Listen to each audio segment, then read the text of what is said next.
Friends, આજે આપણે ધોરણ 8 પ્રથમ સત્ર માટે વિકાસ મૂલ્યાંકન લક્ષી અસાઇનમેન્ટ ધોરણ 8માં જે આવેલી છે 2025ની નવી આવૃત્તિ, એમાં વિજ્ઞાન વિષયમાં આગળના પ્રશ્નોનું સોલ્યુશન આપણે જોઈ ગયા છે.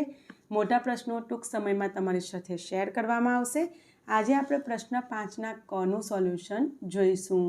ફ્રેન્ડ્સ, જો તમે આપણી ચેનલ પર નવા હોય તો આવા ઉપયોગી વિડીયો મેળવવા માટે ચેનલને જરૂરથી સબસ્ક્રાઈબ કરી લેજો. તો પ્રશ્ન 5નો ક છે ખરા ખોટા જણાવો. 4 માર્ક્સમાં પૂછાનાર છે. એમાં પ્રકરણ 3માંથી પહેલો પ્રશ્ન છે, અશ્મિ બળતણો પુનઃ અપ્રાપ્ય કુદરતી સંસાધનો છે. તો સાચું વાક્ય છે. બીજું, કોક કોલસા કરતાં સખત છે. તો એ પણ સાચું વાક્ય છે. આગળ જોઈ લઈએ.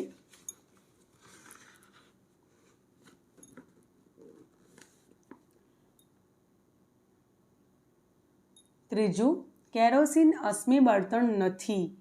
તો ખોટું વાક્ય છે. ચોથું, ડામરની ગોળી કોકમાંથી બને છે. તો ખોટું વાક્ય છે.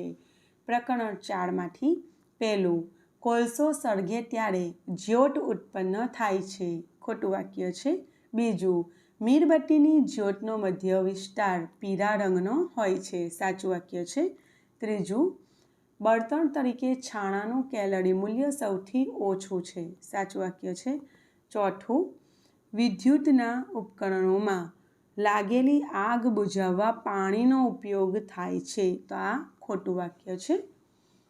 પ્રકરણ 5માંથી પહેલું, વન નાબૂદીથી પ્રાકૃતિક સંતુલન ખોરવાય છે. સાચું વાક્ય છે. બીજું, ભારતમાં પ્રાકૃતિક વનોની મર્યાદિત કટાઈ માટે વન સંરક્ષણ અધિનિયમ છે. ખોટું. ત્રીજું, સજીવોના કુદરતી નિવાસમાં ખલેલ ઊભી થવાથી તેમના અસ્તિત્વ સામે ખતરો ઊભો થયો છે અથવા થાય છે. તો સાચું વાક્ય છે. ચોથું, વૃક્ષોની માત્રા ઘટવાને કારણે ભૂમિનું ધોવાણ વધે છે અને ફળદ્રુપતા ઘટે છે. તો આ સાચું વાક્ય છે.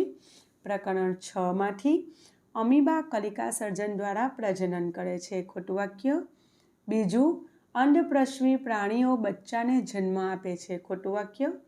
ત્રીજું, દેડકામાં બાહ્ય ફલન થાય છે. સાચું વાક્ય. અને ચોથું, ભ્રૂણ એક જ કોષનું બનેલ હોય છે. એ ખોટું વાક્ય છે. તો ફ્રેન્ડ્સ, આશા રાખું છું તમને વિડીયો ઉપયોગી બનશે. ખૂબ ઓછી મહેનતમાં માર્ક્સ કવર કરી શકાય એવો પ્રશ્ન છે. તો ફરી મળીશું એક નવા વિડીયો સાથે, સોલ્યુશન સાથે. ત્યાં સુધી આવજો.